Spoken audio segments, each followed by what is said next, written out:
Maleaki Aldirio, Mario. Don't forget to like and subscribe.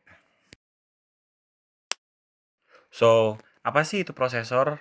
Pernah nggak kalian kepikiran apa itu prosesor? Nah, kalau berdasarkan definisi, prosesor itu merupakan sebuah otak dalam komputer yang berbentuk chip yang berfungsi untuk mengontrol semua kerja sistem dari komputer itu tersebut. Nah, kalau kalian kepo sama siapa sih yang pertama kali nemuin prosesor, dia adalah Sir John Ambrose Fleming. Lalu, inilah prosesor pertama di dunia yang bernama Intel 4004, diciptakan pada tahun 1971. Prosesor ini mempunyai spesifikasi sistem 4 bit dengan penamaan 2300 transistor. Nah, seperti apa yang kalian lihat, ini adalah prosesor dari Intel dari tahun 1971 sampai 2017. Nah, ini generasi kedua dari Intel, yaitu Intel 8008. Prosesor seri kedua merupakan pengembangan dari Intel 4004 prosesor dan memiliki pengalamatan memori sebesar 8 byte. Prosesor satu ini diklaim mempunyai kekuatan 2 kali lebih cepat.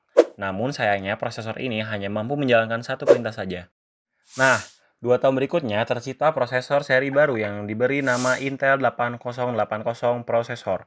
Berbeda dengan sebelumnya, seri ini memiliki lonjakan pengembangan yang luar biasa dan diklaim 10 kali lebih canggih dan cepat.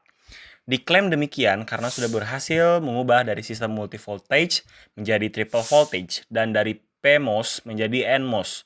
Pengalamatan memori juga bertambah sangat drastis dari hanya 8 byte menjadi 64 kilobyte. Pada tahun 1978, Intel kembali meluncurkan prosesor terbaru dengan 16 byte system. Era kemunculan prosesor ini disebut dengan kemunculan generasi pertama prosesor.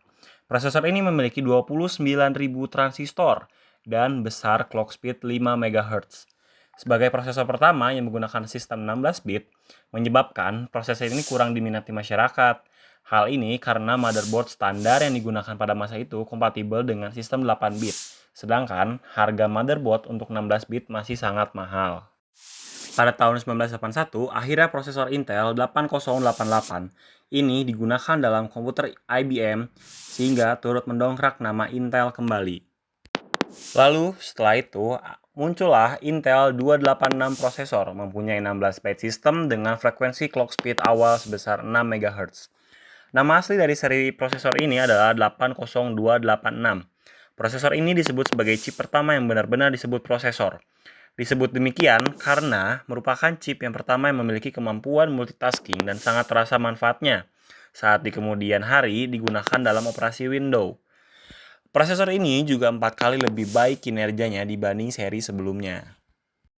Nah, setelah Intel 286 prosesor, muncullah seri berikutnya, yaitu Intel 386 prosesor.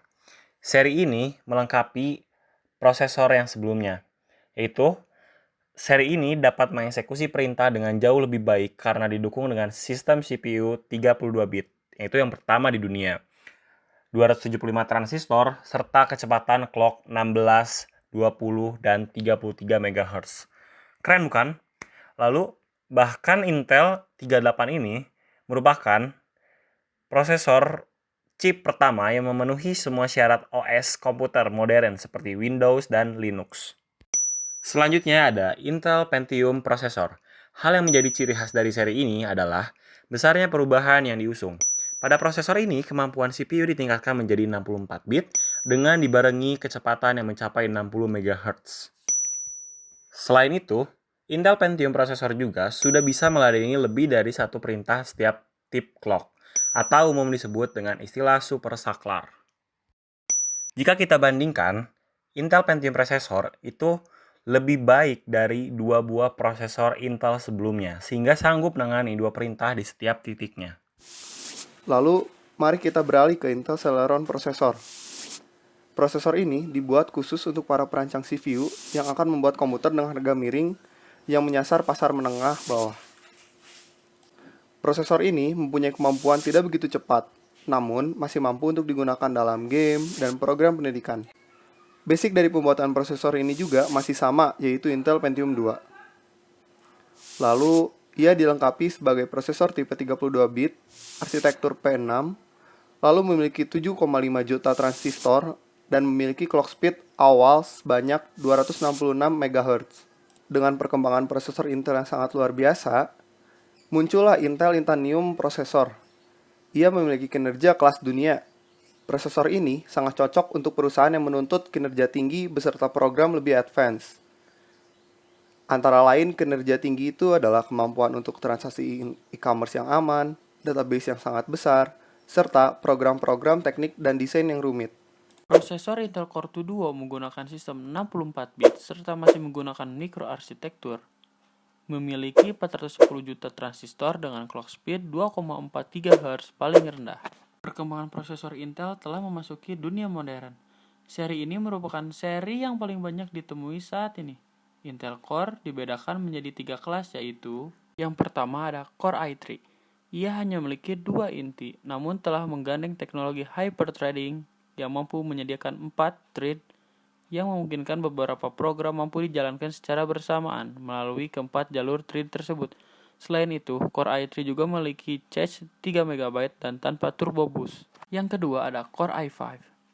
Berbeda dengan Core i3, Core i5 telah dibekali teknologi turbo boost. Apa itu turbo boost? Turbo boost merupakan teknologi yang membuat prosesor mampu mempertahankan kecepatannya sekaligus menekan tingkat panas yang dihasilkan karena pemakaian yang over. Kondisi ini biasa terjadi saat komputer digunakan untuk bermain game yang berat. Core i5 juga dibekali hyperthreading. Apa itu hyperthreading? Hyperthreading adalah teknologi yang dapat meningkatkan kinerja komputer saat digunakan untuk pekerjaan multitasking. Dengan dua teknologi unggulan tersebut, membuat Core i5 dapat digunakan untuk mengerjakan program rendering 3D atau program lain seperti video atau audio dan CAD. Yang ketiga ada Core i7. Kelebihan dari seri ini adalah mampu meningkatkan kinerja komputer, membuat komputer makin hemat energi, serta menghasilkan kualitas tampilan gambar yang jauh lebih baik, terutama saat memutar video resolusi tinggi. Dan Core i7 juga dibagi menjadi 2 tipe. Yang pertama ada tipe standar, 2 inti atau dual core, yaitu mampu menyediakan 4 thread, cache 4 MB. Yang kedua ada tipe tinggi atau quad core atau 4 inti ya, mampu menyediakan 8 thread, cache dari 6 byte sampai 8 MB. Kedua tipe di atas masing-masing telah dibekali teknologi turbo boost dan hyperthreading. Nih, yang terakhir ada Core i9. Core i9 merupakan seri terbaru dari Intel. Core i9 juga memiliki nilai clock speed antara 3,6 sampai 3,7 GHz. Ia juga dilengkapi dengan turbo boost dan L3 cache dan arsitektur 64 bit. Prosesor seri ini cocok sekali untuk para video editor dan gamers kelas berat. Baik, mungkin sekian dari kami. Mohon maaf bila banyak kekurangan dan salah kata. Kami ucapkan terima kasih.